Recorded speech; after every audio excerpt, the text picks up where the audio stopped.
webinar, a Himalayan rivalry and the future of India-China relations. Thank you for joining us.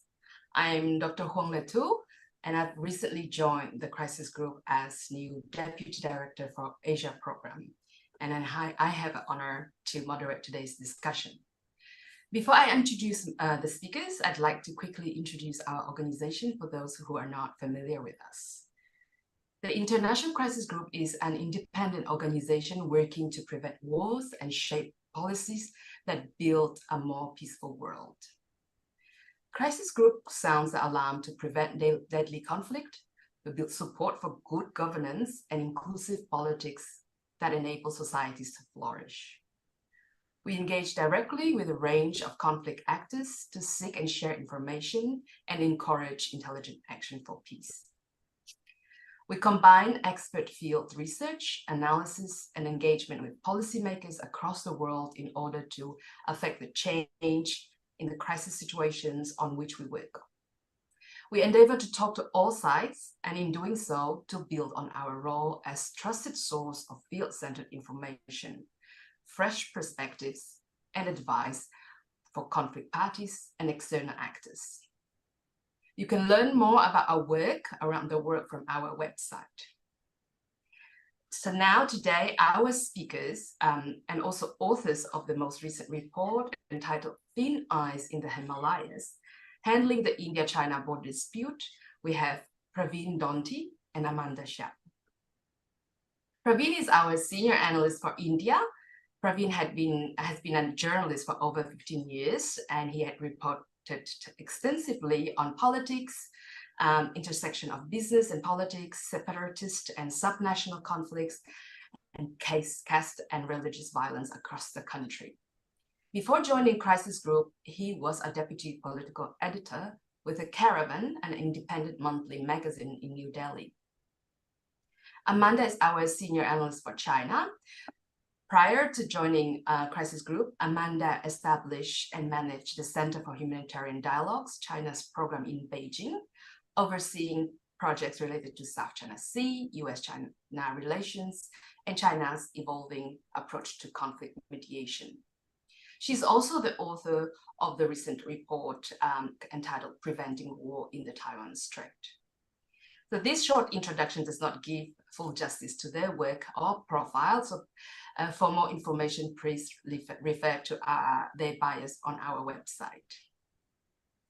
For today's webinar, we have around 1 hour of discussion. In the first half, I'd like to moderate discussion between Amanda and Praveen on the relevant issues of interest.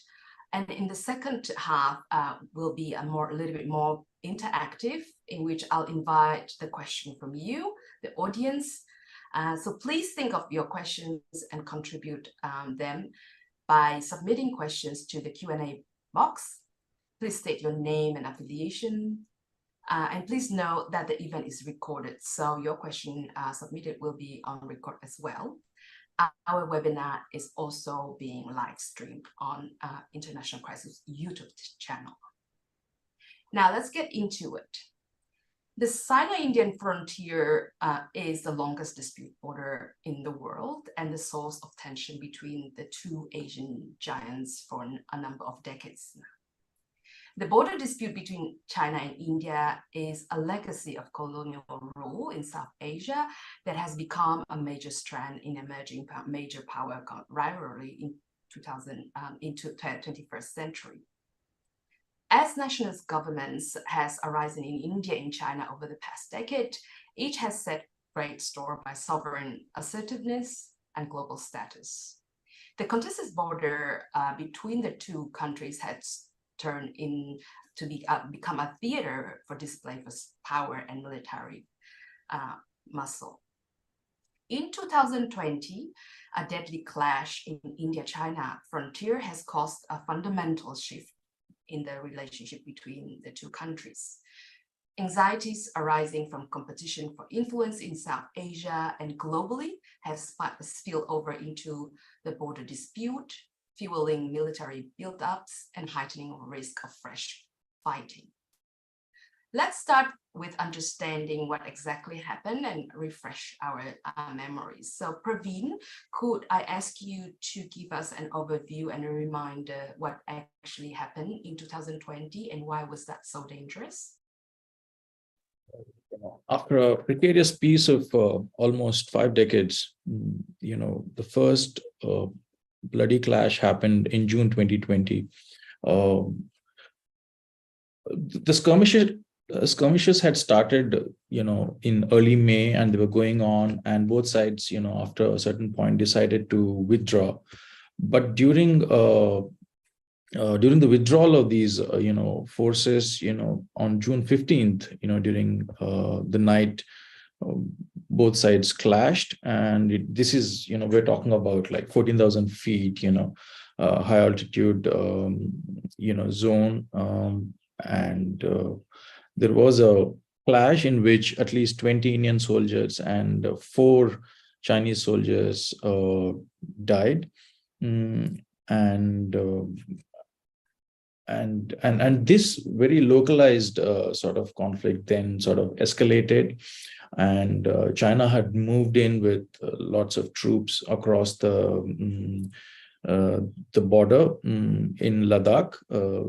This is eastern part of Ladakh, and India was taken in by surprise. It was shocked, but moved very quickly and made a counter deployment and started mirroring, Chinese deployment. And now we have 100,000 soldiers on both sides of the border. In some areas, eyeball to eyeball kind of, situation. Yeah, I mean, ever since the relationship has been sort of going through its toughest phase since the War of 1962.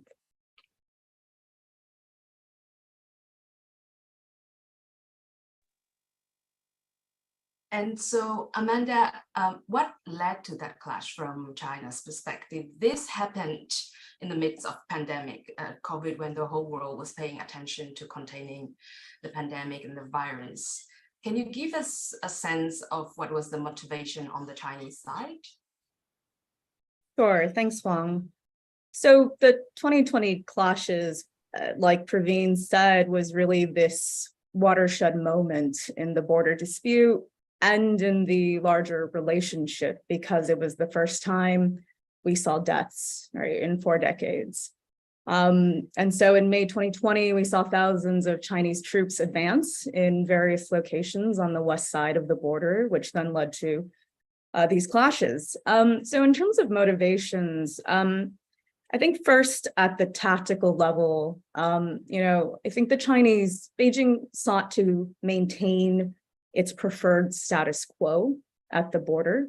So in China's eyes, the Modi government had been more assertive at the border and was beginning to chip away at its position of strength along the border. So India was engaging in more frequent patrols. It was improving its border infrastructure.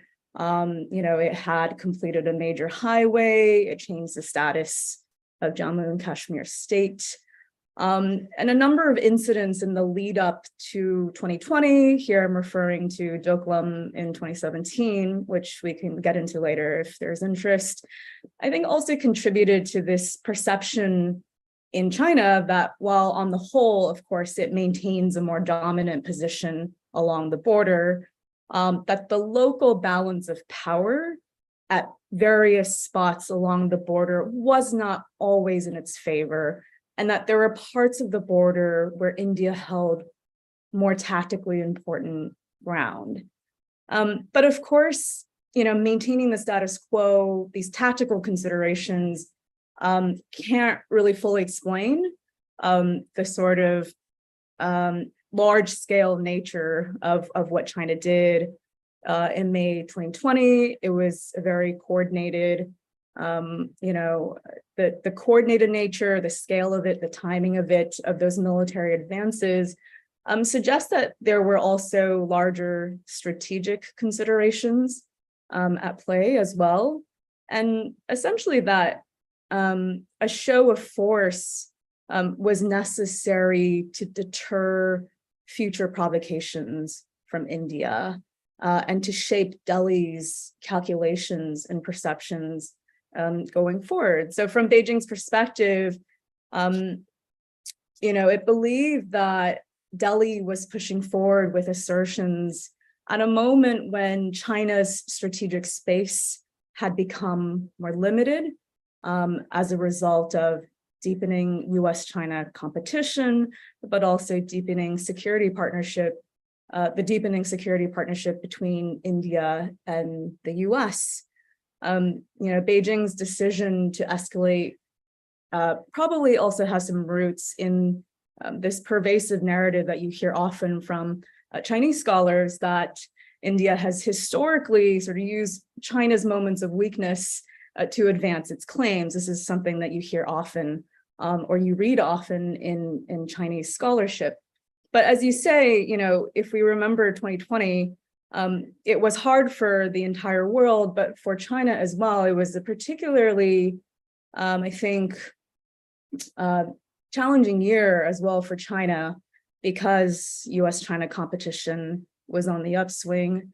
And there were some domestic troubles that arose from the emergence of COVID-19.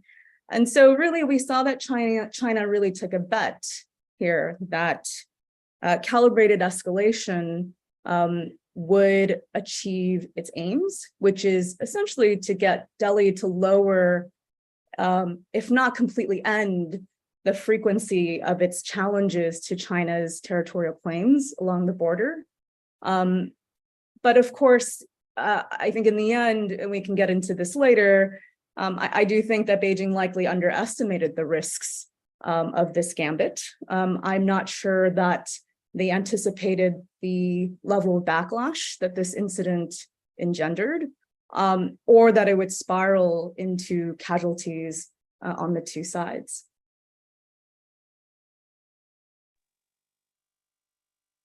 That's right. There have been a number of commentaries saying that because China has many disputes with neighboring countries, perhaps it did not expect such a strong and decisive response from India.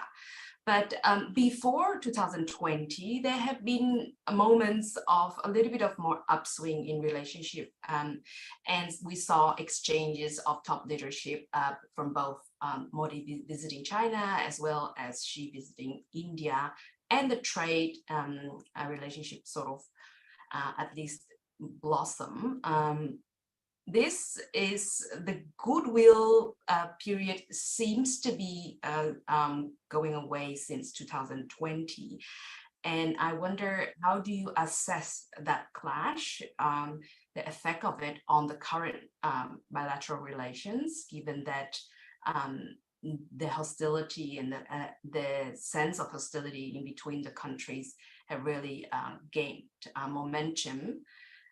We saw Xi Jinping not attending India-hosted G20, as well as Modi skipping China's recent Belt and Road Forum. So how do you assess the relationship at the moment?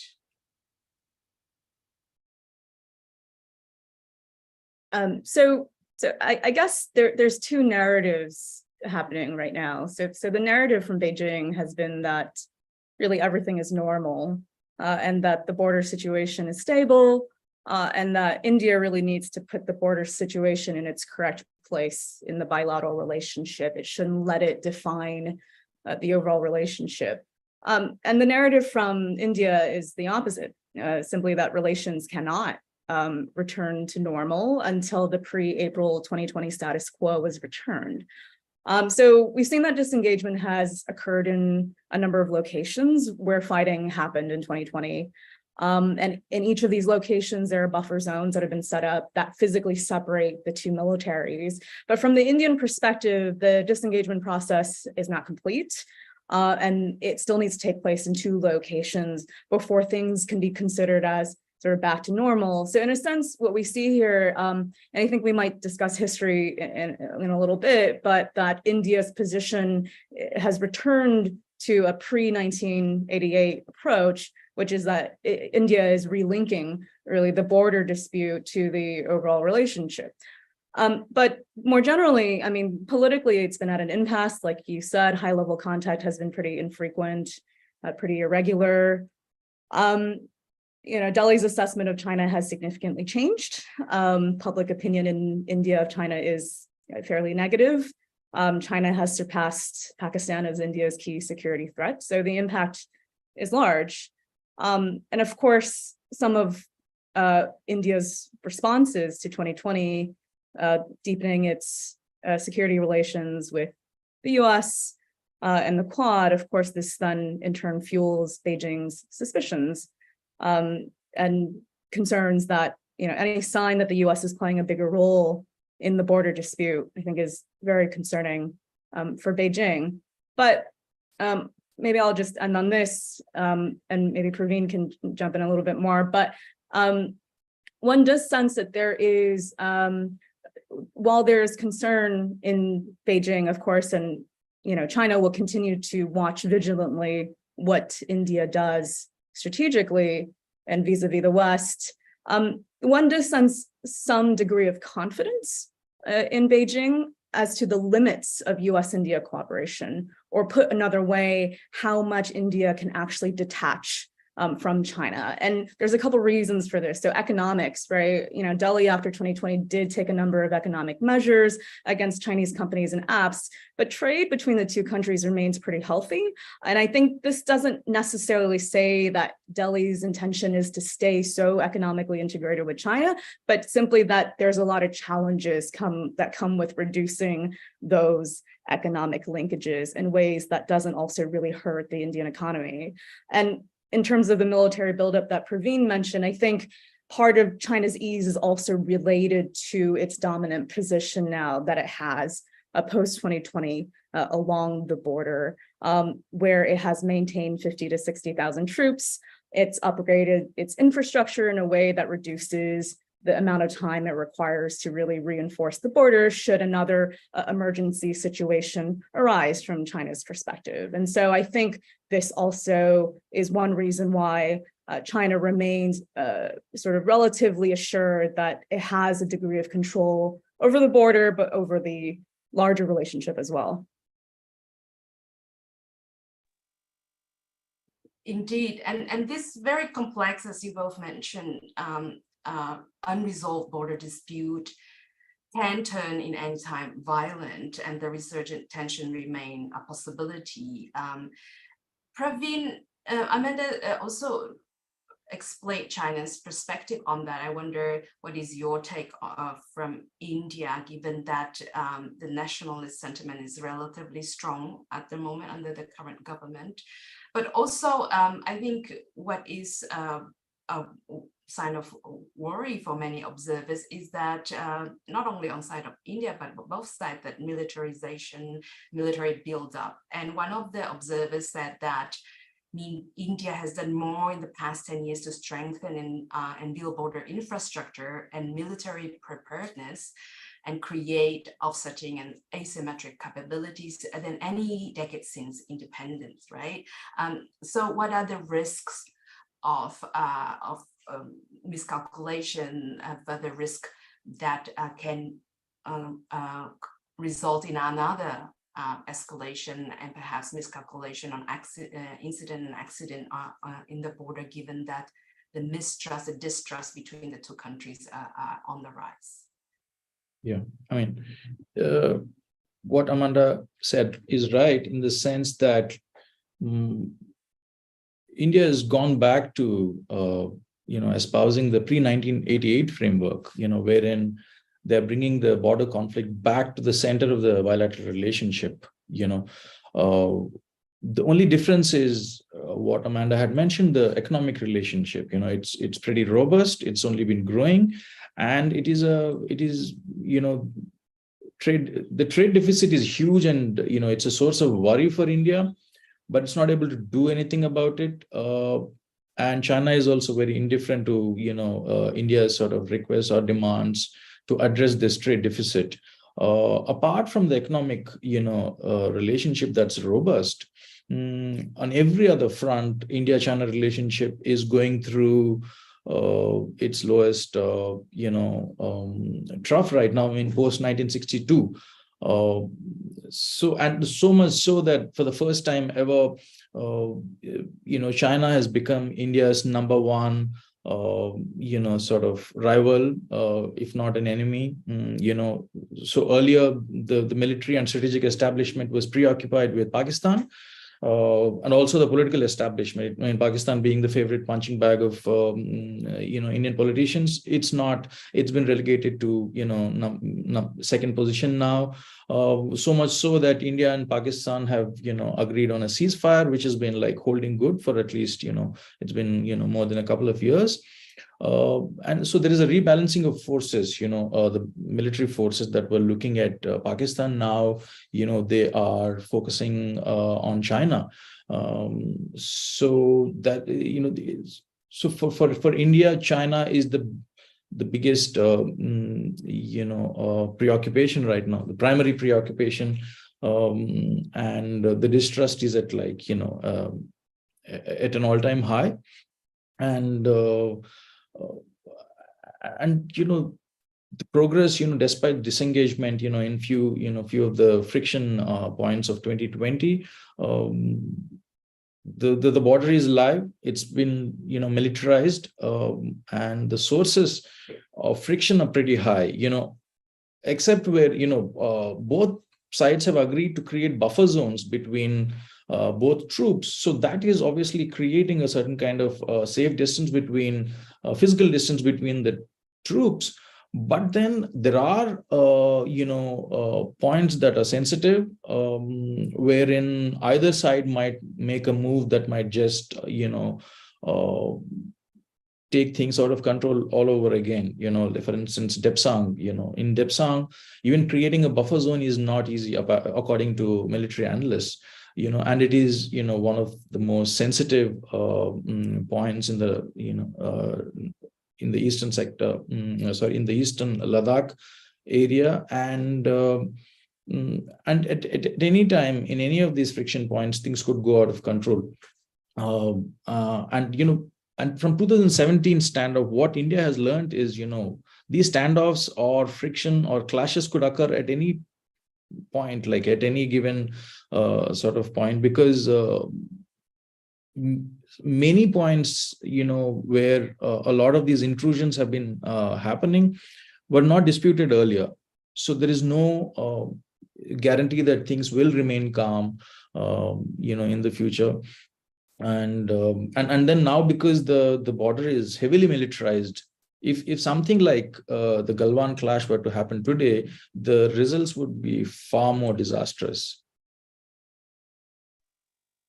Indeed, the risks are very high, and the common interests you both mentioned, the economic interests, are also at times politicized.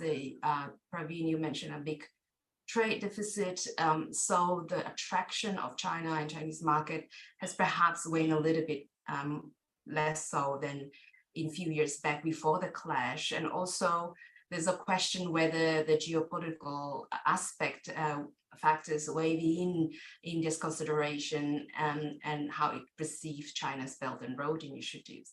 But Praveen, I wanted to pick up where you left about the previous incidents in the long history of this protracted dispute. And before we go into the recommendation section of your report, could you explain to us, what have been attempts in the history to reach some agreement, what has not worked, why this dispute is so intractable, and before we can consider more of practical policy recommendation for now and future?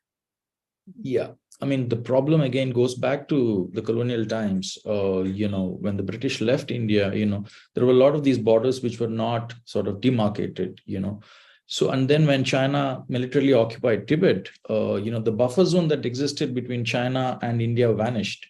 So that's when the trouble started, and though India and China have been neighbors for the longest time, I mean, forever, there has been like very little interaction, and they don't really understand each other, at least from the Indian side. It's been lacking. After the 1962 war, the relationship was frozen. Nothing has happened. Like, there was no interaction between both the countries till the late 70s. And in late 70s, both of them started sort of interacting, in the sense that they appointed ambassadors.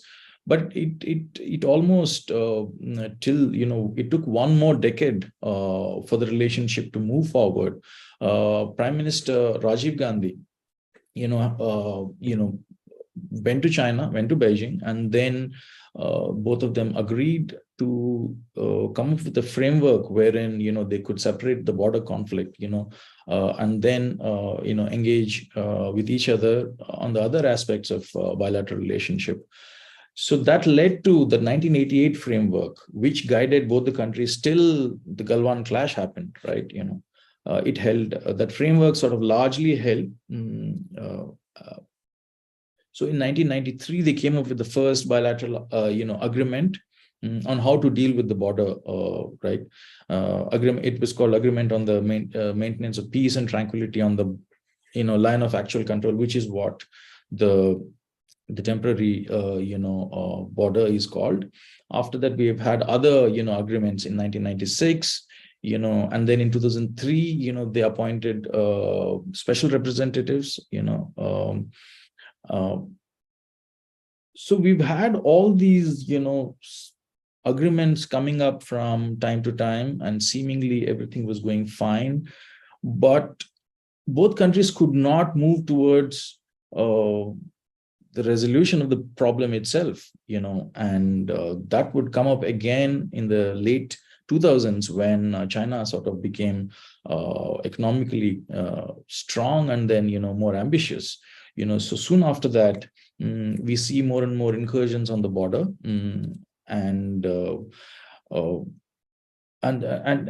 relationship changed once again, and then there were big standoffs in 2013, 2014, 15, and then the biggest one was in 2017, which took China by surprise, because India for the first time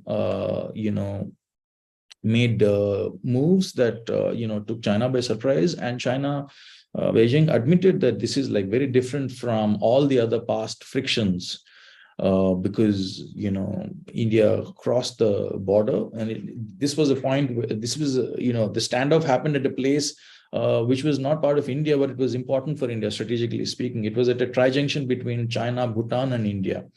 So China was taken by surprise, and so from Doklam, everything between both the powers changed, and then from Doklam to Galwan, it's sort of like one straight line in a way, because this is an intractable border crisis, which is very complicated, because it was left both sides were happy to just manage it and not build on the detente that both could build upon. So this kind of so this problem becomes susceptible to other triggers, and then here we are post 2020, trying to sort of work out the basics. Because the borders are so long, oftentimes it's not just about India and China, but sometimes they involve other parties and actors, including we had Bhutan in intersection as well, and oftentimes Nepal also come up in the discussion. Amanda, China often refers to persisting dispute as something for the future generations to resolve. I wonder if you wanted to weigh in a little bit on that question as well. And I also wanted to move on our discussion on the broader context, because the broader clash and dispute are not set in vacuum, but rather, as your report set out, it is set in the context of intensifying competition between the two giants. and as well as in context of global great power rivalry. So I wonder what you think about the role of external actors that are not involved in the disputes themselves.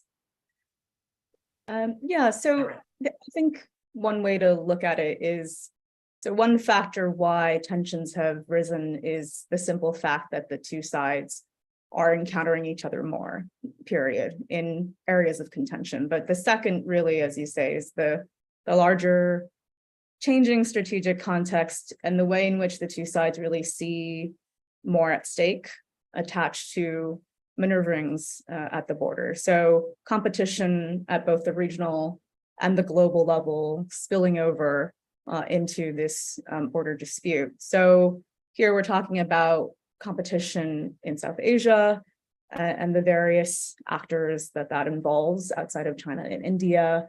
China, of course, has increased its influence in India's neighborhood, deepening economic ties with the region, including through things like the Belt and Road Initiative. It's expanded its military presence into the Indian Ocean, including positioning itself in a number of ports. And of course, China and Pakistan's ties, deep ties, those have always been an irritant for India. And so, for Delhi, I think this creates a sense of encirclement and intrusion by China into its traditional sphere of influence. And we've seen that under the Modi government, there was an attempt to push back, and there continues to be jockeying over the region. But also at the global level, I think Beijing has always watched closely the ways in which India and the US are working together. I think Washington has sort of long viewed India as a useful counterweight to a stronger China, particularly in Asia. In 2016, the US and India signed 3 key military cooperation agreements that Chinese analysts then pointed to as an example of, sort of a significant shift in US-Indian relations, saying that it represented a sort of quasi-alliance, between the two. In 2017, we saw that the importance of India to the US was made more explicit under the Trump administration with the announcement of the Indo-Pacific policy. And so all of these things, I think China sees all of these efforts really as ways to contain its rise and to create, to encircle it, right? So in a way, we're seeing sort of feelings of encirclement at 2 levels by both India and China. And so these strategic considerations do play a key factor. These third parties do play a role in the threat perceptions of each side with regards to what happens at the border. Yes, thanks for that. And one could not help but wonder whether Chinese assertiveness has actually resulted in a reverse effect, Amanda, because that actually motivated India to pursue a more active foreign policy and be more embracing of the quadrilateral security dialogue, for example, and that of course contribute to this sense of encirclement that Beijing might be feeling, and we'll hopefully get to that in a second. I see questions are starting to come in. Just a quick reminder, so for everyone who submits the question, please also set your affiliations, and I'll get to them soon. Now, I'd like to move on to the recommendation from you, because at the Crisis Group, we strive not only to provide accurate analysis, but also to provide practical policy recommendations. And Amanda and Praveen, having said what you said and explaining us the complexity of this dispute, what are you think, practical and realistic recommendation for the way forward, given that there are limits, political limits on both sides of government at the moment, with the nationalist sentiments, but as well as the competing for really both China and India are showing signs of competing of a leadership role in the global south more broadly. So let's start with you, Amanda. What are the practical and realistic recommendations that can be done at this moment? Yeah, so it's difficult. Maybe I should caveat our recommendations with the recognition of the political challenges. And of course, as you say, our mission is really to try to think through some of these recommendations despite those sort of challenges. So to sort of preface it, you know, what one impact of 2020 was a real erosion in confidence in the border management protocols that the two sides agreed to, starting from the 80s into the 90s, into the early 2000s. So there's that. And the second thing I would point out is that those agreements contain a degree of ambiguity. So, you know, some of those agreements, you know, they talk about limitations in militarization along the border, but there isn't a sort of clear definition or clear ceilings that were set out in those agreements. So we have phrasing like ceilings should be determined in conformity with the requirement of the principle of mutual and equal security, right? And there's nothing more specific than that. So just pointing that context out. So on the, I think I was split it up into two. Maybe I'll just briefly touch on a couple of them and then Praveen can pick up on the others. But in terms of the border deconfliction measures, what we recommend is making those, the existing buffer zones permanent and creating additional ones where encounters often occur. Now, there are some political challenges to this one that maybe Praveen can point out, but it would be a harder sell, I think, for India, and there would have to be an attempt to, you know, ensure and assure its domestic audience of what that means, that it's not coming at a disproportionate cost to India. The ban on using firearms is also really important, and making sure that this remains in place, but also even considering expanding it to other deadly weapons. You know, we saw in 2020 the use of these really quite deadly weapons, even though they weren't firearms, you know, clubs that were nail studded. And there are some reports of tasers being used at the border as well. So, you know, discussions about whether you could consider limiting those sorts of weapons as well could be considered. But I think a sort of higher level or bigger, sort of from a larger perspective, there's this major problem of a highly militarized border. And so on this, you know, it would be ideal if the two sides could reach an understanding really on what mutual and equal security means in this new reality, where you have a border that is heavily fortified on both sides. So in the most ideal world, this would mean, you know, clarity around the level of forces, equipment, infrastructure, facilities that is acceptable to both sides, and putting a freeze on that. But this is unlikely, right? I mean, neither side really wants to bind their hands. And there would, of course, be disagreement on what levels are appropriate for at which to freeze. What is that okay balance of power that the two sides, you know, are okay with? But nevertheless, you know, we think it's important that the two sides try to dialogue over this anyways, if only to sort of increase transparency and to try to clarify intentions about what's happening at the border. And then the last thing I'll just say before handing it over to Praveen is just that, as we've been saying throughout, that there's this issue of strategic distrust that remains, and that remains a trigger for future clashes. And so there's no good answer again to this one. that distrust remains, but managing it would require more regular political dialogue. Now, it wouldn't mean that the relationship has returned to normal, but simply that the two sides should try to manage the competition, and the best way to do so is to have discussions where each side's their concerns are clearly raised, and intentions are clarified.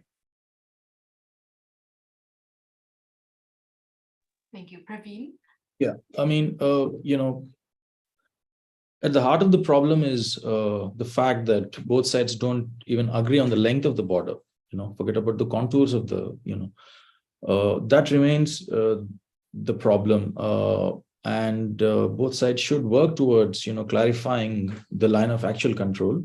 And the process had started in September 2000, but it stopped after 2 years, because both sides exchanged map for the middle sector. There are 3 sectors, for the border: middle sector, eastern sector, and western sector. Middle sector is the one with least, disagreements.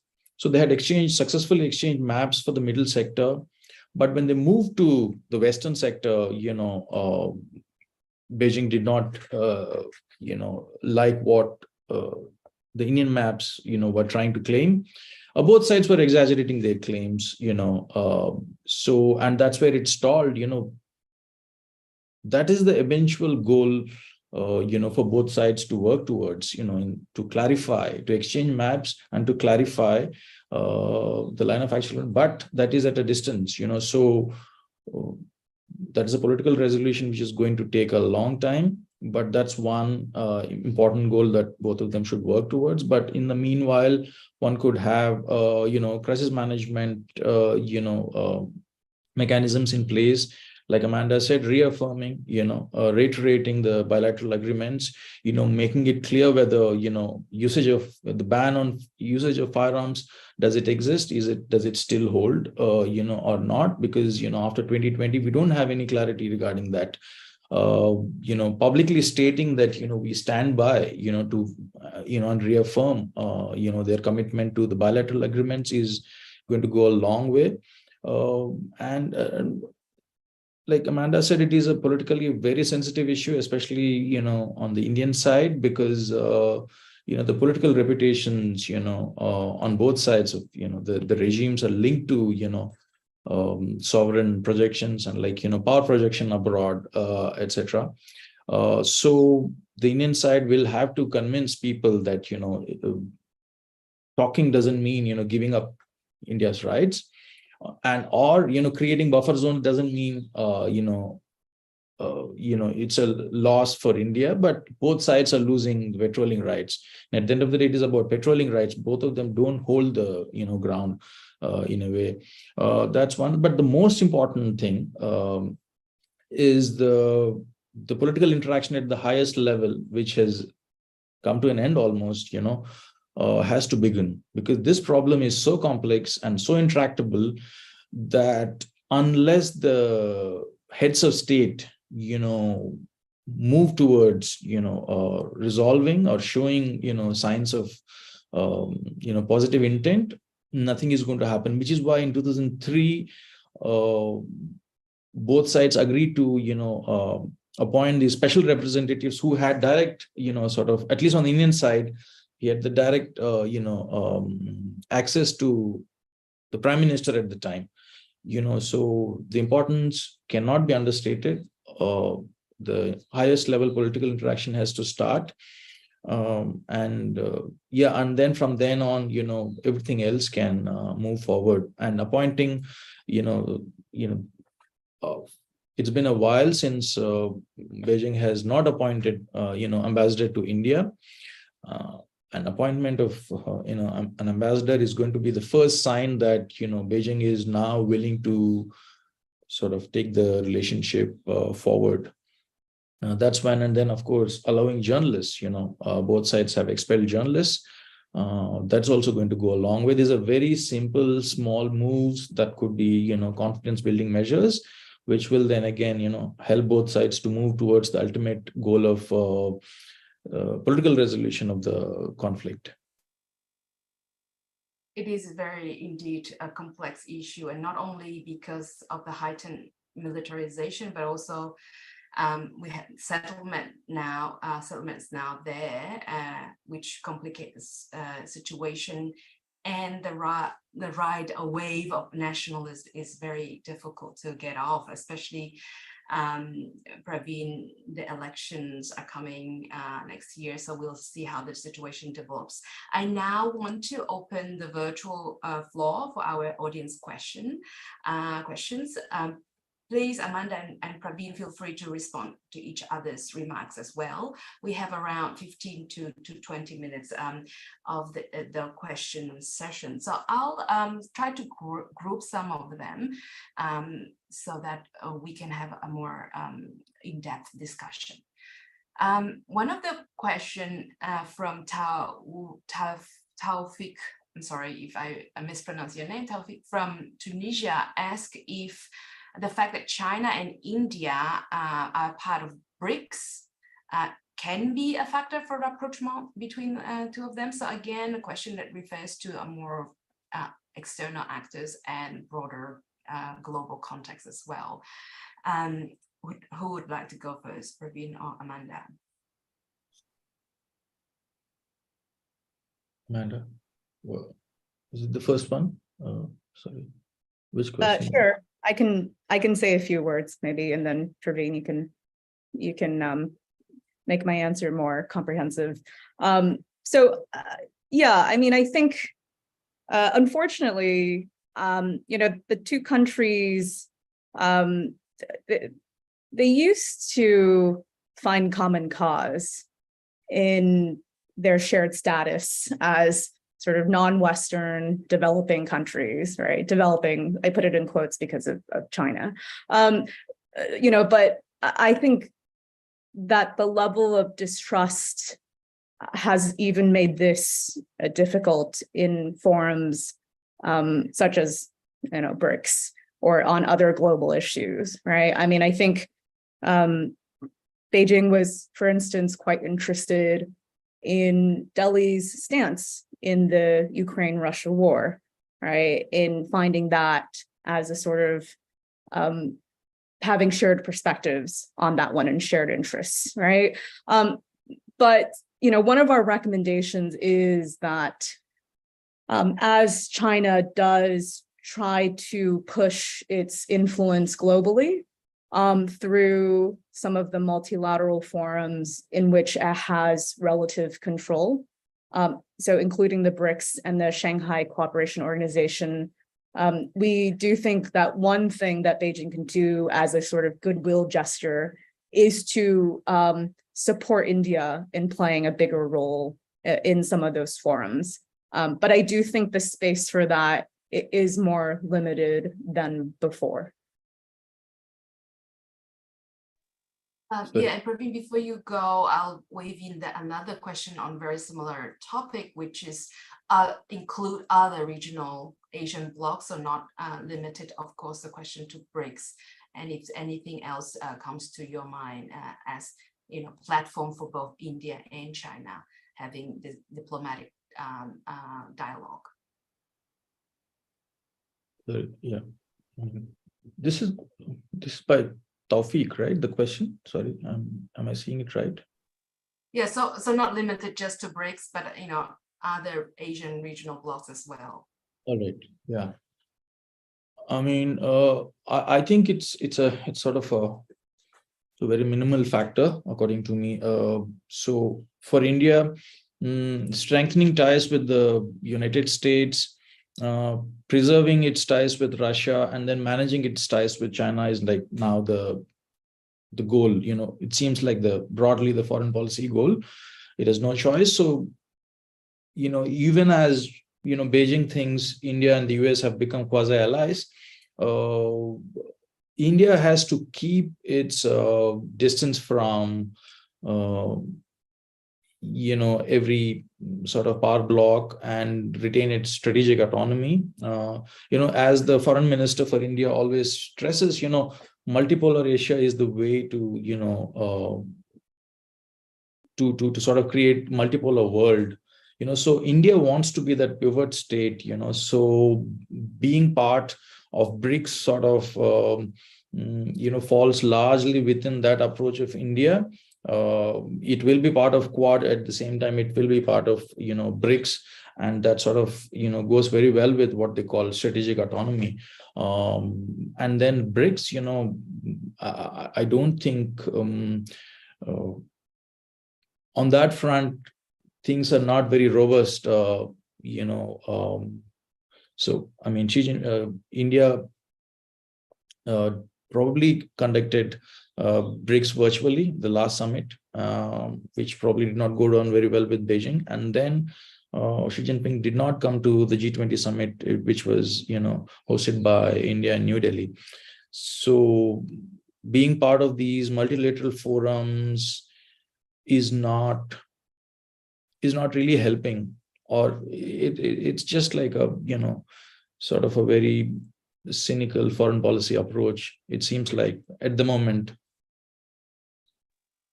And on those geopolitical considerations, we have a question that asks whether India has replaced Pakistan as US ally in the region, Praveen, especially because of China. And I wonder, Amanda, what do you think of the role of Pakistan for China in this competition with India?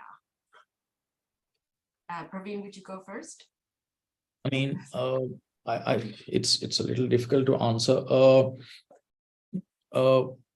India is going through its best external environment in a long time because of its seeming sort of role as the counterweight to China. I think it's the priorities right now. I mean, it's the US priorities now, Indo-Pacific and dealing with China. And because of its exit from Afghanistan, Pakistan's role has sort of diminished. But I would not rush to say that India has replaced Pakistan. Pakistan is bound to be important because of various strategic reasons. But yes, there seems to be sort of some amount of diminishing, or not deterioration, like it, some amount of diminishing, but I wouldn't be able to go out and say for sure that this has happened, because as soon as Xi Jinping and Biden met, there was a lot of anxiety in New Delhi, right? What is happening now? And that's what keeps US and India from coming together completely, which is also what Amanda was referring to earlier, that there are limits to the relationship between India and the US. So these are all moving pieces right now. So it would be, I mean, can you hear me? Yes, Amanda? Yeah. Thank you. I mean, my brief comment on the China-Pakistan relationship is simply that, I think it's always been, as we've said, a source of heightened threat perceptions for Delhi. And, I think for China, those ties really play out in multiple dimensions. There's strong political, economic, and military ties there. It's an extremely deep and strategic relationship that, has also been affected by China's view and concerns with a tightening US-India relationship, and is in part meant to counterbalance that. But, on sort of the economic front, the China-Pakistan sort of economic corridor is a really key part, of the BRI. But of course, that's also a point of contention for Delhi, for India, because parts of it runs through parts of Kashmir, which India also claims. So, I think it's been this sort of historic strategic relationship that's also ebbed and flowed, but it's one that remains important in the sort of perceptions of Delhi and in their regional competition over South Asia. Asia is full of very important triangular relations, and I think this one is one of a key importance and very interesting to observe. We have a very interesting question about the role of disinformation and misinformation on both sides that fuels public opinion in the conflict, and perhaps that relates to our earlier discussion on the nationalist sentiments. Amanda, would you like to take us down on this?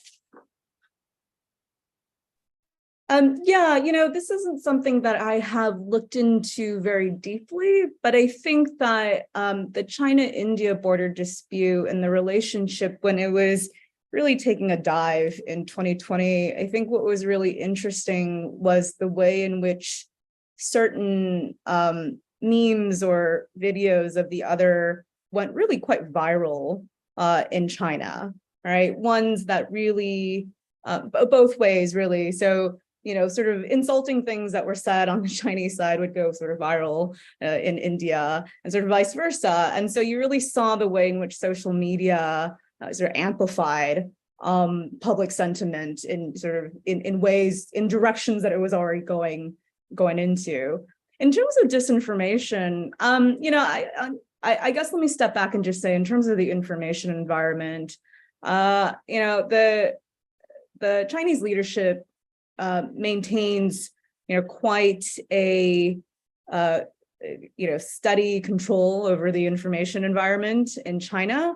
And I have a lot of confidence in their capacity to sort of shape the narrative when they want to. A really recent example of this that's kind of interesting and humorous is the way in which Chinese propaganda and media outlets began to talk about the US-China relationship in the days leading up to the Xi-Biden meeting at APEC, right? It was a sort of complete 180 turnaround from what it was before. So that's just a sort of example of how the leadership and the party maintains control over the information environment. But I will add this, which ties into this, the role that nationalism maybe plays in the border dispute.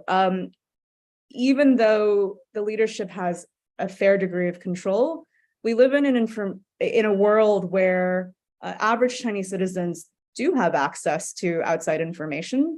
And it does make it harder, I think, for the state to manage perceptions on XYZ issue.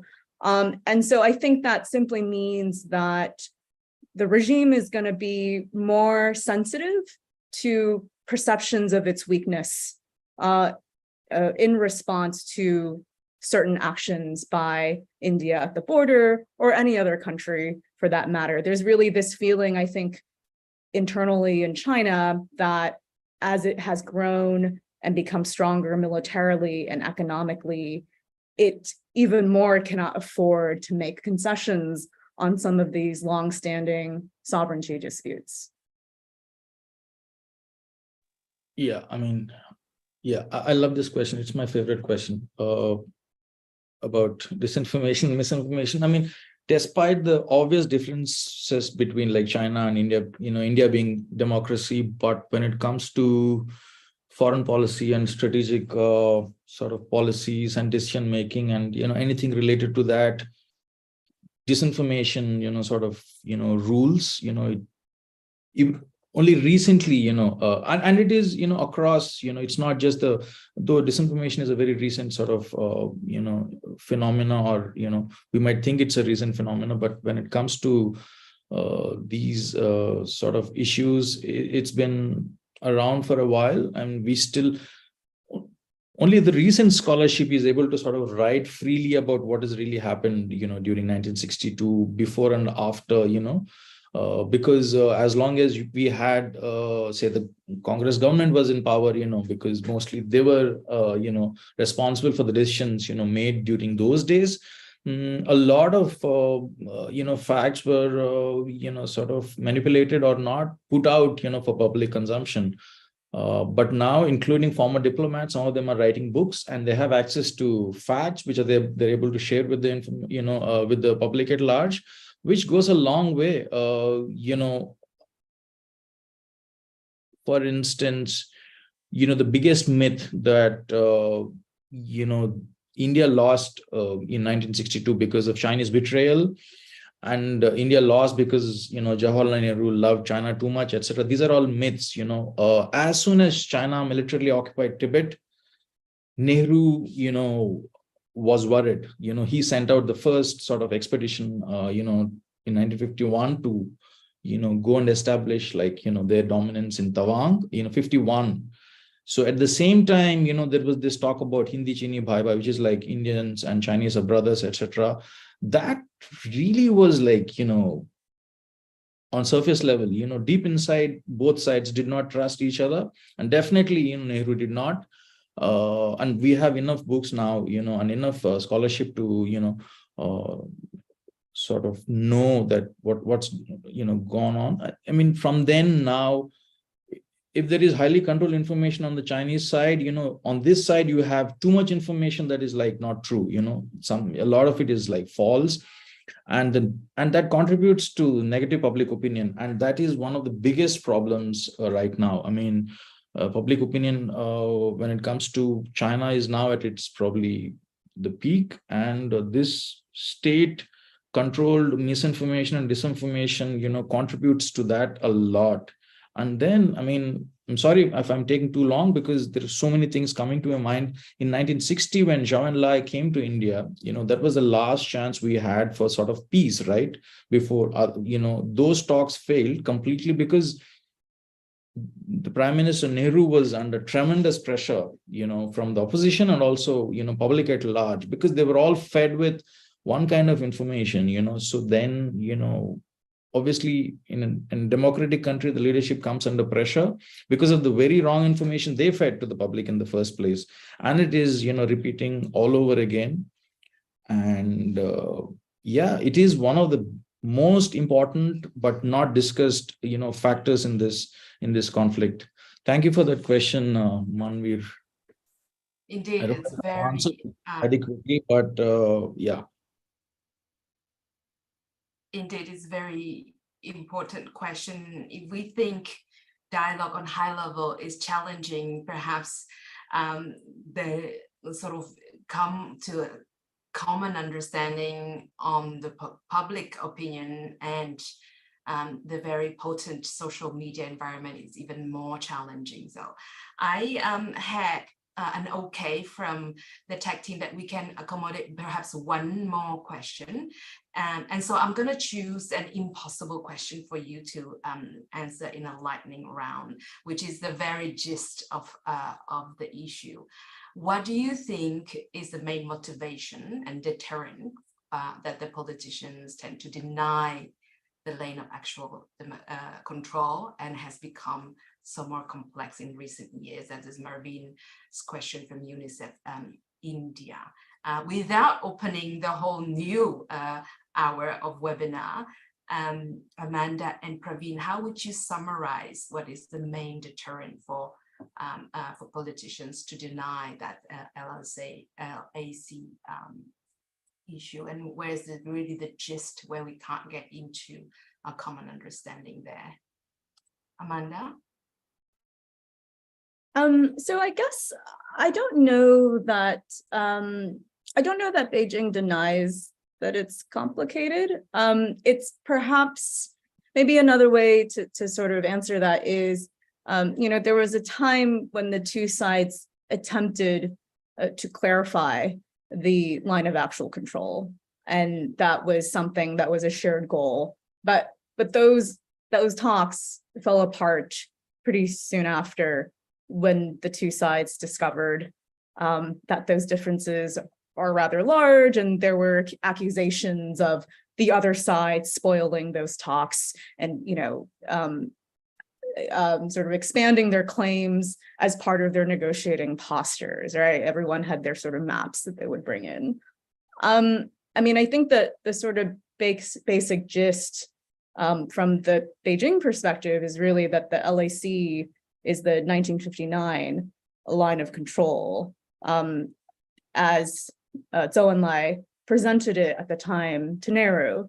And following that, really, it was the Indian forward policy that changed the situation on the ground, which led to India's version of the LAC, which then China then reversed in the 1962 war. So for the Chinese, the stakes are high, because to sort of accept something that's short of 1959 would essentially be undoing the gains of the 62 war, right? So, and the sort of sacrifices and costs that brought to the nation and to the Chinese soldiers. So I would just say that on the LAC for the Chinese perspective.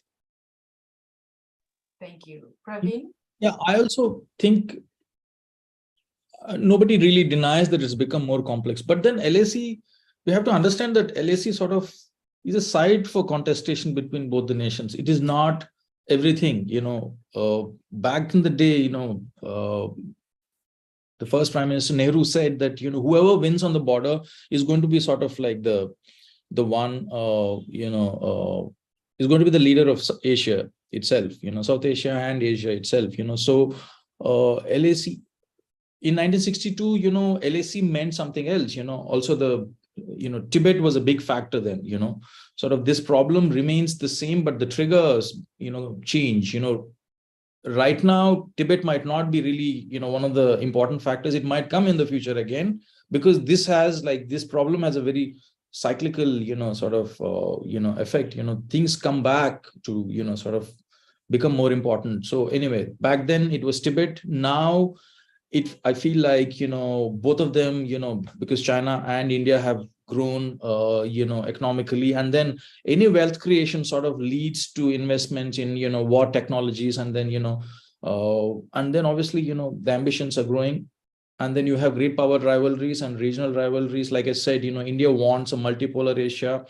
So these are the issues that are sort of creating trouble on the border. Border by itself is not the only problem between India and China. It is one of the problems, but of course it is expressed in the terms of a border crisis. I don't know if I really answered that question, but yeah. And which is why it becomes more complicated, more and more complicated by the day, and more difficult. It is a certainly very complicated issue, and I'm sorry that our time is running out. I could not take all the questions, but please refer to the report that is available on our website. As both Amanda and Praveen said, ambiguities of existing arrangements will make the situation chronically challenging and fuel the chronic mutual suspicion. But I think personally on neither side, there's no interest for full escalation or open conflict. So perhaps the best what we can hope for now is a stable mode of armed coexistence without escalation. But without a clear definition of what mutual and equal security mean, the risk remains high. We will continue to keep an eye on sources of tension and potential conflicts across the region, and as the crisis group keeps crisis watch around the world. So please stay tuned and check on our website for our more work to come. I'd like to thank our speakers, Amanda and Praveen, for their insights today, and to our audience for engaging discussion. Our webinar will be available for those who couldn't attend live on our YouTube channel. And please stay in touch with a crisis group for future reports and activities by subscribing to the email list if you haven't. For now, thank you and goodbye.